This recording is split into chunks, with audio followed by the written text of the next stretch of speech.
Olá, amigos do YouTube, estamos aqui de volta para mais um vídeo no seu canal Naturêutica. Eu sou Paulo Chagas, sou naturoterapeuta, sou biólogo. Estamos aqui juntos já há alguns vídeos, estamos continuando a nossa jornada de vídeos informativos quanto à saúde preventiva, à saúde natural, para que você faça bom uso desses recursos disponíveis para nós aí. Lembrando aí para você se inscrever no canal, compartilhar esses vídeos nas redes sociais para as pessoas serem beneficiadas também, deixar o seu like, o seu joinha e fazer o seu comentário. Lembrando sempre para você pegar seu papel, sua caneta, porque vai vir dica no final do vídeo. E a nossa dica de hoje é uma receita para quem tem dificuldade de dormir, tem insônia, para você relaxar, para você dormir melhor. O sono é um remédio interessante. E sempre lembrando que a nossa dica do dia tem a ver com o nosso tema. E hoje nós vamos falar de 2 tratamentos. Temos falado de alguns tratamentos naturais. Falamos de trofoterapia, cinesioterapia, falamos aí de helioterapia, falamos de hidroterapia também.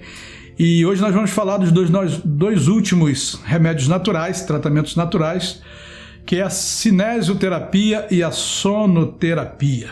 2 importantes ingredientes dos tratamentos naturais que não devem ser desprezados, não devem ser ignorados, porque nos ajudarão muito no nosso bem-estar, na nossa saúde, na nossa qualidade de vida. Começando pela cinesioterapia. O que é cinesioterapia? É um tratamento, ou os tratamentos, através dos exercícios físicos. Hoje, o mundo está bem consciente da necessidade que nós temos de exercitar o nosso corpo, dos benefícios que encontramos nesses exercícios. Eles promovem a tonicidade dos nossos músculos, ajudam nas articulações, prevenindo aí contra artrose, artrite, tantas doenças aí.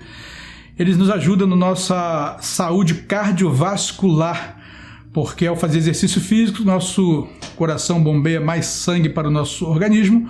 Com isso está irrigando melhor todo o nosso corpo, alimentando nossas células de oxigênio e levando saúde para todo o nosso corpo, fortalecendo a musculatura cardíaca, fortalecendo também as artérias que compõem o nosso corpo. Então, o exercício físico, os exercícios físicos, eles ajudam no ritmo cardíaco. Uma outra função muito importante que às vezes é esquecida em relação aos exercícios físicos, nós vemos geralmente nossa forma física, o nosso benefício em termos de musculatura, de tonicidade, de fortalecimento dos músculos, mas o benefício muito grande em relação ao colesterol, os exercícios físicos.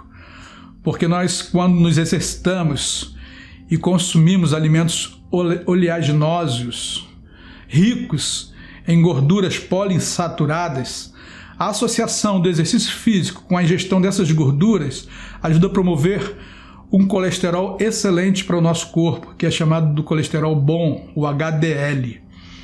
Por que é importante produzirmos altas taxas de HDL?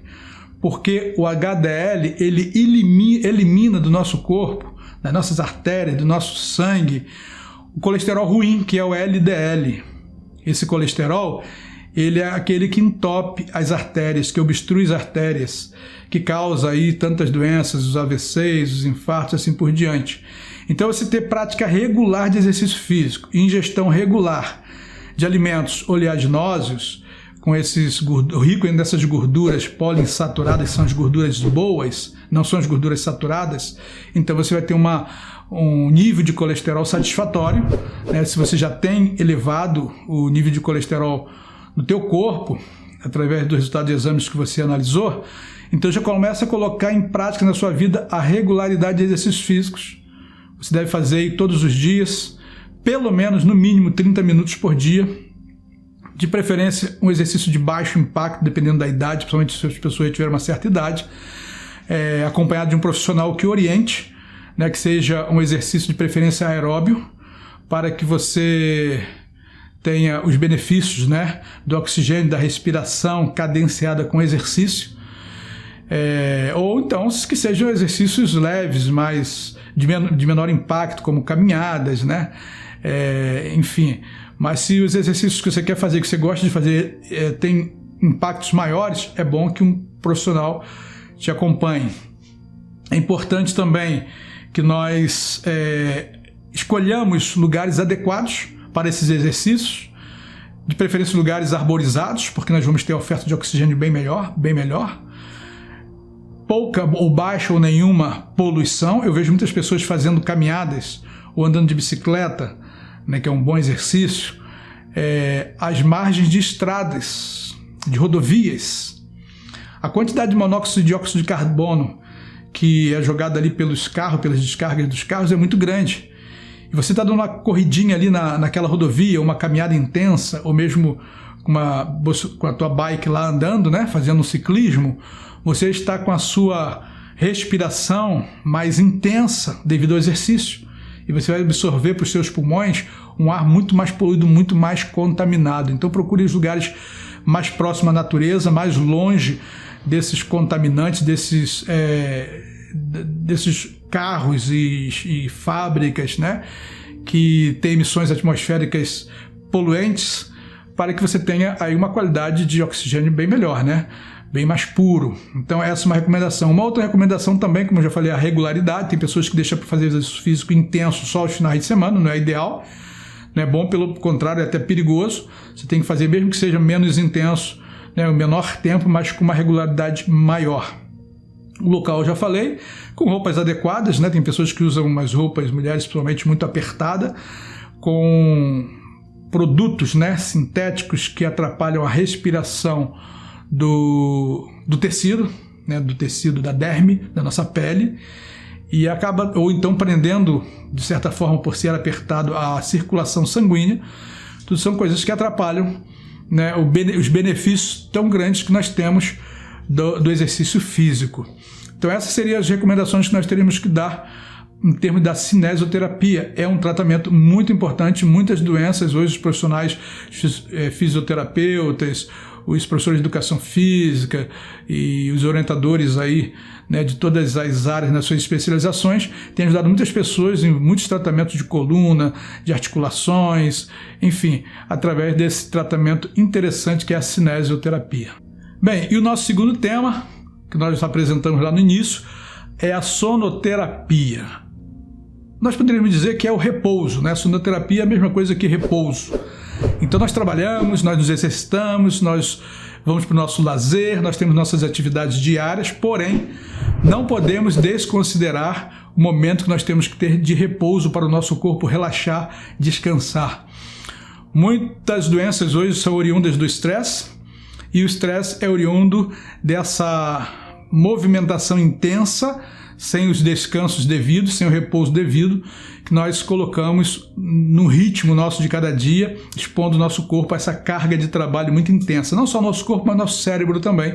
Ele precisa descansar, ele precisa repousar, ele precisa relaxar, para que ele tenha tempo suficiente para ser regenerado, nossas células, nosso corpo, né? Nosso sistema de defesa, ele precisa desse descanso para que ele se regenere. E geralmente é à noite que essa regeneração acontece através dos nossos genes, né? Que são responsáveis por isso, pela regeneração das nossas células, do nosso corpo.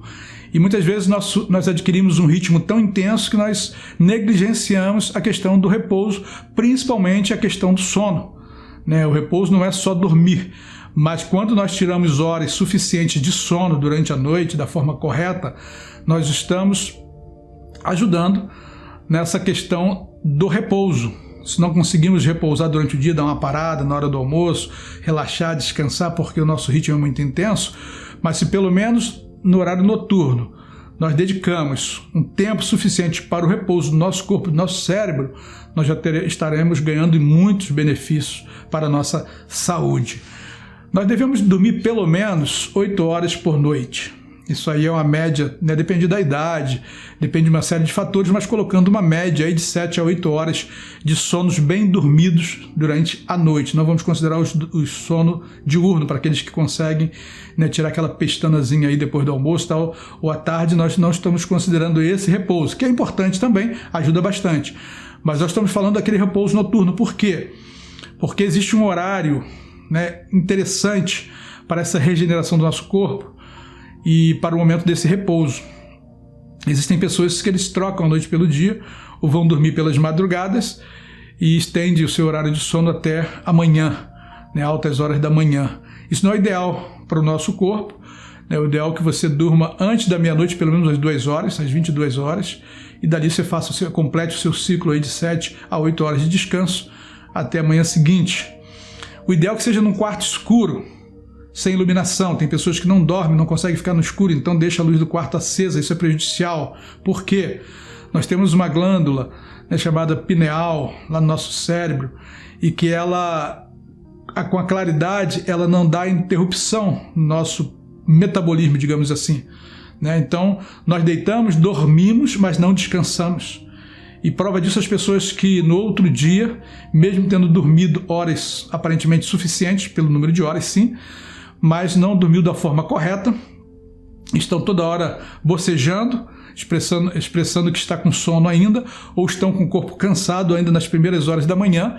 Isso é um indício de que não teve um repouso satisfatório, mesmo que o número de horas tenha sido suficiente. Então, essa insatisfação no repouso, o tempo de repouso, pode se dar ao número de horas, ou ao horário que foi dormir, ou mesmo à exposição à luz.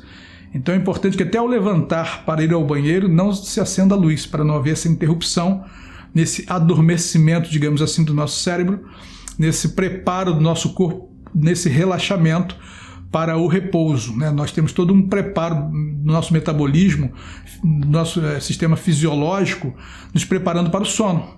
Então, quando nós tiramos a incidência de luz do ambiente, né, e nos propomos a relaxar para dormir, tem todo um preparo do organismo. Quando você acende uma luz, isso é interrompido. É como se começasse, depois que se apaga, o processo novamente. Então, aquela contagem de horas já foi interrompido. O teu organismo ele vai dar ter um leve despertamento e a sua fisiologia vai voltar a funcionar até relaxar novamente. Então, existe uma perda de tempo ali. Então, é importante que seja um local escuro, sem ruído, sem barulho, né? Tem pessoas que gostam de dormir ouvindo música, não é ideal, não provoca esse relaxamento total, pode dar uma sensação de relaxamento, mas lá no seu subconsciente vai ter um ruído ali incomodando e atrapalhando esse relaxamento total. E dormir em lugares escuros, como eu já falei, né? Em silêncio e o número de horas suficiente e no horário correto.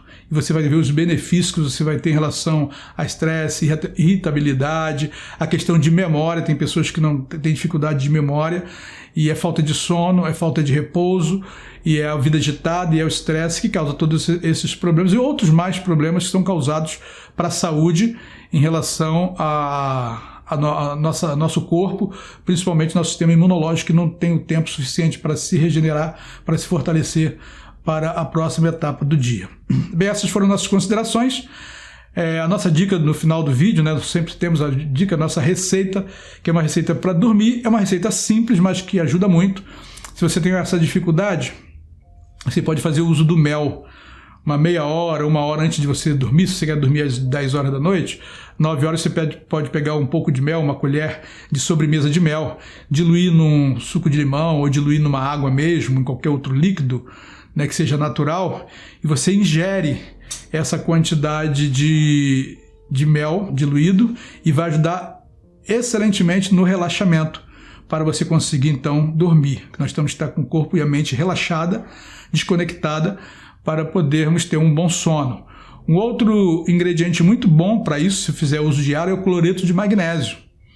Além de várias atuações que nós já falamos do cloreto de magnésio aqui em outros vídeos, ele vai ajudar também no sono se você usa ele constantemente, né? Todos os dias, aí de manhã e de noite, vai te ajudar bastante.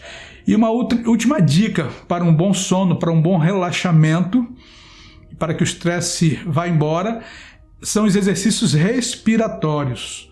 Nós respiramos mal, já fiz um vídeo falando sobre isso, e acostumamos a respirar de forma errada, e com isso nós absorvemos pouco oxigênio, e vai pouco oxigênio para o nosso cérebro, e aí causa insônia, irritabilidade, dores de cabeça e um monte de problemas que atrapalham um bom sono, um bom repouso.